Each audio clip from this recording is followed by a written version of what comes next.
এই কেইদিনত আমি ইমানে জঘন্য কাণ্ড আমি নিউজত দেখা পাই আছোঁ। সঁচাকৈ ইমানে জঘন্য কাণ্ড। আচলতে আমাৰ সমাজ কোন দিশে গতি কৰিছে বাৰু? নিজৰ বাপেকে নিজৰ জীয়েকক পাহাৰত নি কৰিছেগৈ। এটা নিউজত পাইছিলোঁ কুকুৰৰ লগত কৰিছে। এনেকুৱা জঘন্য কাণ্ড আমি নিউজত শুনি আছোঁ। পৰকীয়া প্ৰেমৰ কাৰণে নিজৰ সন্তানক, নিজৰ 10 বছৰীয়া সন্তানক এই পৃথিৱীৰ পৰা চিৰ বিদায় দিছে। পৰকীয়া প্ৰেমৰ কাৰণে কোনোবাই হানি খুচি হত্যা পৰ্যন্ত কৰিছে।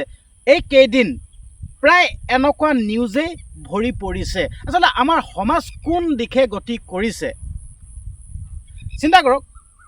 গোলাঘাট মেৰাপানীত নিজৰ দেউতাকে নিজৰ জীয়েকক বিয়াৰ প্ৰস্তাৱ দিছে, বেয়া কামটো কৰিছে পাহাৰত গৈ।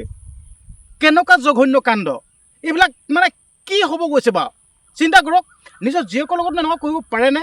আৰু ৰিচেণ্ট এটা নিউজ দেখা পালোঁ, আৰু নিউজটো দেখা পাই আপোনালোকৰ আগত সেই খবৰটো নিদিয়াকৈ থাকিব নোৱাৰিলোঁ। আচলতে সমাজ কোন দিশে গতি কৰিছে? এইবিলাক ষ্টপ কৰিব নোৱাৰিনে? এইবিলাক বন্ধ কৰিব নোৱাৰিনে? মই সেইকাৰণে আপোনালোকক ভিডিঅ'টো বনাইছোঁ দেই। মানে এইবিলাক যি বেয়া কামবিলাক হৈ আছে, এইবিলাক নোহোৱা কৰিব নোৱাৰিনে? যদি এনেকুৱা যদি কাণ্ডবিলাক সংঘটিত হৈ থাকে, তেতিয়া দেখোন নাৰীয়ে সুৰক্ষিত নহ'বই দেখোন। নিজৰ বাপেকৰ ওচৰতে যদি সুৰক্ষিত নহয়, আনৰ ওচৰত ক'ত সুৰক্ষিত হ'ব? সেইকাৰণে মই এইবিলাক আপোনালোকৰ আগত নিউজবিলাক দি আছোঁ, যাতে এইবিলাক নোহোৱা কৰিব নোৱাৰিনে? আমি সকলো ৰাইজ একলগ হৈ এনেকুৱা বেয়া কামৰ বিৰুদ্ধে আমি প্ৰতিবাদ কৰিব নোৱাৰোঁনে? নোহোৱা কৰিব নোৱাৰোঁনে? তো মই এতিয়া এই খবৰটো দিব বিচাৰিছোঁ দেই। মই ছ'চিয়েল মিডিয়াতে পোৱা, ছ'চিয়েল মিডিয়াত মানে নিউজতে পোৱা। আপোনালোকক এই ফটোখন দেখাইছোঁ, চাই লওক। এই মানুহজনে এই মানুহগৰাকীক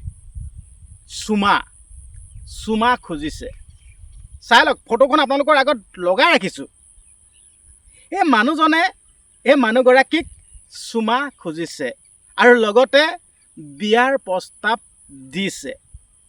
চিন্তা কৰক, এই মানুহজন আৰু এই মানুহগৰাকী নিজৰ জীয়েকৰ বয়সৰ, নিজৰ ল'ৰাই যদি বিয়া পতা হ'লে নিজৰ বোৱায়েক হ'ল হয়। নিজৰ বোৱায়েকক চুমা খুজিছে আৰু বিয়া পাতিবৰ কাৰণে বিয়া প্ৰস্তাৱ দিছে। চিন্তা কৰক। আৰু এই মানুহগৰাকীয়ে কি কৰিলে আপোনালোকে জানেনে? মই কৈ আছোঁ আপোনালোকক। এই মানুহগৰাকীক কি কৰিলে?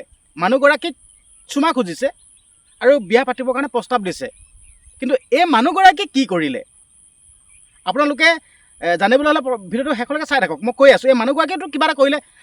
সেই মানুহজনে বিবাহ পাশত আবদ্ধ কৰাবৰ কাৰণে প্ৰস্তাৱ দিছে আৰু চুমা খুজিছে। এই মানুহগৰাকীয়েনো কি কৰিলে?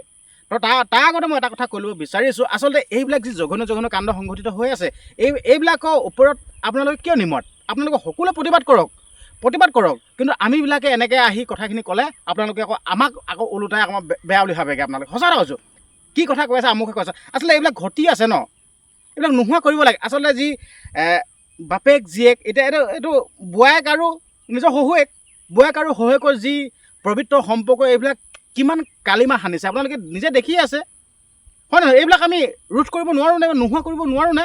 সকলোৱে আমি একতা হৈ আমি এইবিলাক মাত দিব নোৱাৰোঁনে?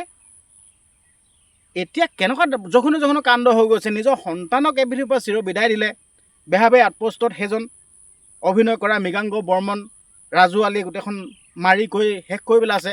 চিন্তা কৰক, এইবিলাক নোহোৱা কৰিব নোৱাৰিলে? সকলোৱে ইয়াৰ ওপৰত মন্তব্য দিব। আপোনালোক ওলাই আহকচোন, মন্তব্য আগবঢ়াওকচোন। কালিলৈ আপোনাৰ ছোৱালী সন্তানজনী এনেকুৱা যদি হয়, তেতিয়া কিন্তু পস্তাই লাভ নাই। সময় থাকোঁতে সকলোৱে মাত মাতিব লাগিব।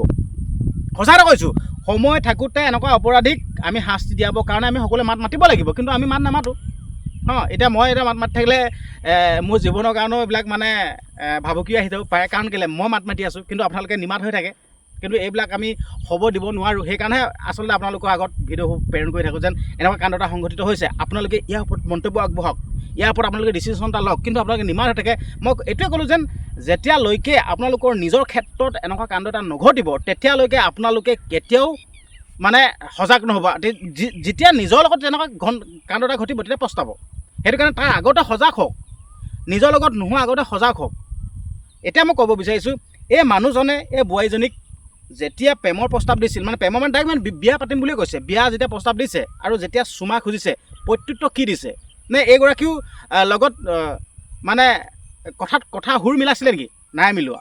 এইগৰাকী কি কৰিলে, একদম কাণতলীয়া চৰ দিছে। কাণতলীয়া চৰ দি ঘৰত আহি চঞ্জাই থৈ গৈছেহি। চিন্তা কৰক। আচলতে এইগৰাকীৰ দৰে সকলো যদি হোৱা হ'লে কিন্তু কেতিয়াও এনেকুৱা আমি খবৰ নুশুনিলোঁ হয়। ঠিক আছে, এইগৰাকীওতো সুৰত সুৰ মিলাব পাৰিলে হয়। পইচা পৰ্যন্ত দিম বুলি কৈছিলে বোলে, পইচা দিম কৈছে, বহুত সুখত থাকিব পাৰিবি বুলি কৈছে। কিন্তু দীপশিখা বৈশ্যৰ দৰে যদি হোৱা হ'লে এইগৰাকীও তেনেকুৱাই কৰিলে হয়। কিন্তু এইগৰাকী বহুত ভাল। আচলতে যিমান বেয়া মানুহ আছে তাতোতকৈ হাজাৰ গুণ ভাল মানুহো আছে। ঠিক আছে, সকলোৱে এনেকুৱা কাম নকৰে। তো এইগৰাকীক কিন্তু চেলুট দিবলগীয়া দেই, এইগৰাকীক চেলুট দিবলগীয়া। আচলতে এইগৰাকী যোনটো প্ৰত্যুত্তৰ দিছে, সকলোৱে যদি এনেকৈ যদি একশ্যন লয় নহয়, কেতিয়াও এনেকুৱা কাণ্ডবিলাক সংঘটিত নহয়। আচলতে এনেকৈ মানে কয়তো আৰু সুবিধাটো মানে পাম বুলি কথাটো কৈছা না বোলে, এতিয়া এইগৰাকীয়ে যদি সুবিধাটো দিয়া হ'লে হৈ গ'লতোন কামটো। কিন্তু এইগৰাকী যেন ভাল, সেইকাৰণে সুবিধাটো নাপালে। ঠিক আছে, হ'ব দিয়ক। আপোনালোকে এনেকুৱা ওপৰত আপোনালোকে কি মন্তব্য আগবঢ়াব? কমেণ্ট বক্স খোলা আছে, আপোনালোকে কমেণ্ট কৰিবলৈ একদমেই নাপাহৰিব। ধন্যবাদ।